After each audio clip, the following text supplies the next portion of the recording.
That is like sending a signal to the whole world because the whole world is watching. Let us see, because the United Nations is an international organization. It's an umbrella body under which all other organizations are what existing. Now they supersede, they take charge because they have other organs that help them to do their functions. So if US that is influential, US that is strong can take this bold step to look down on the provisions of the Charter of the United Nations, and the world is watching, it means that we are ready and preparing to set a wildfire within our international arena. A fire that will not burn only the Middle East, it will not burn only US, but it will begin to spread. How will it spread? When a sovereign state sees that, yes, this other sovereign state was able to do this and got away with it, another state will also look at another one that they think that they are more powerful than and take over that one. That is how it is going to spread, and then we'll start talking about um, disorder or interruption of the little peace that we are enjoying in our world. Now, the US says they want to cut back. The US is talking about the US aid. And and Trump is saying that whatever that they do must answer three questions.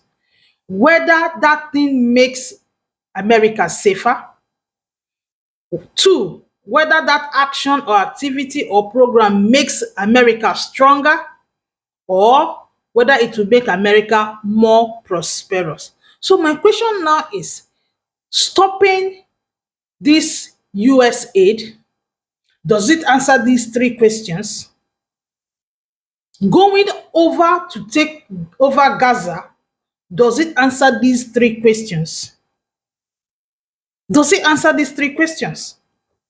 So we must also ask ourselves whether these steps that America is taking answers the questions that they intend to provide answers to.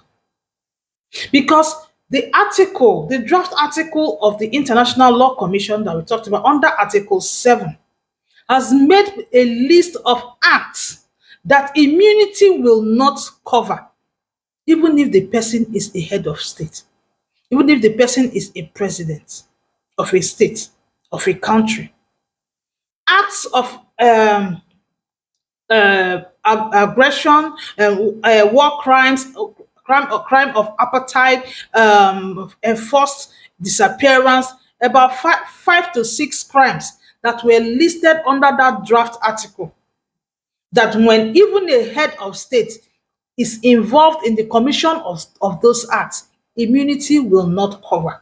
So even if we are talking about that one, even if we are talking about that one, where US is actually talking about going to Gaza to take over Gaza, and then Gaza is viewed as a small place that is, whether even if you say it is not a sovereign state, even if you say that they are too small, even if you say that there are people that you cannot call a sovereign state. Now we have a declaration under Chapter 2 of the Charter of the United Nations providing for declaration regarding non-self-governing territories. Non-self-governing territories. There is a provision like that under the Charter of the United Nations, Chapter 2. So even if you say that, okay, Gaza falls under that place, does it also give US the right to just step in and take over Gaza? Even if Gaza is in ruin, they under international law, because the law promises equality of all states. They also have that right reserved to take their decisions on what they want to do. You can't just stand up as a country and you want to take over another territory, forcefully taking over another territory.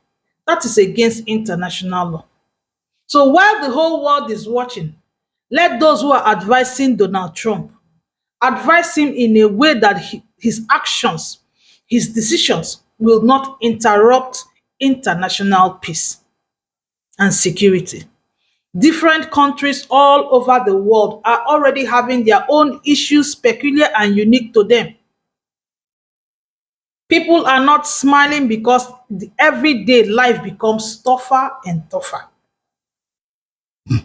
So, for those who are advising him and for those who are telling him what will make America great, they must also understand that the world is a global village.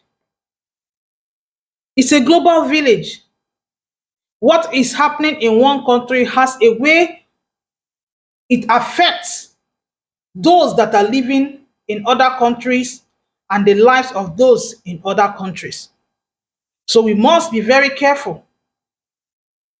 We must be very careful and apply our times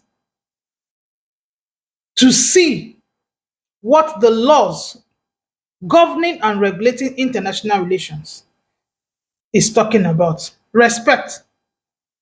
The law does not say head of state should not have respect for the domestic and laws and regulations of other states.